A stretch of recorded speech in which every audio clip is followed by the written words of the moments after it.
killed in a war which has so far cost the government a staggering £17 billion. And as RT's Polly Boyko explains, the sum is raising a few eyebrows, especially with austerity cuts being felt at home. £17 billion. The British government has just revealed that that's been the cost of the so far 11-year war in Afghanistan. Now, it was revealed at the same time as a clearer timetable was announced for troop withdrawal from the region. But it's those £17 billion that are being spent, that have been spent for the war, on top of the existing defence budget, which means the estimates for the final price tag for the Afghan war might be something around £20 billion.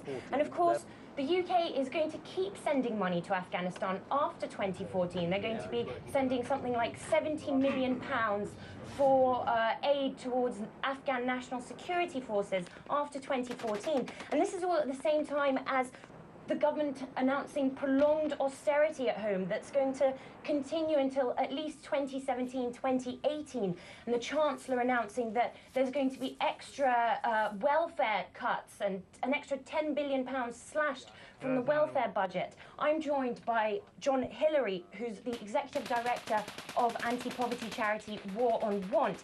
John, 11 years later, £17 billion down the line, could that money have been better spent elsewhere?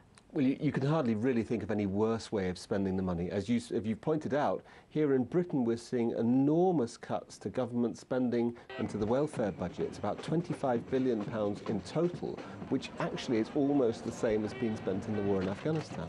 Defence spending can be justified, but this is £17 billion over and above the existing British defence budget. It's a completely unpopular war. People in Britain wanted the troops out. People in Afghanistan also wanted the troops out.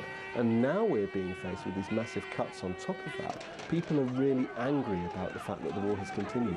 Already the Defence Secretary has said that parts of Afghanistan won't be under government control. And so that means a lot more questions from the British taxpayers about the 11 years spent fighting the war and the £20 billion price tag for it.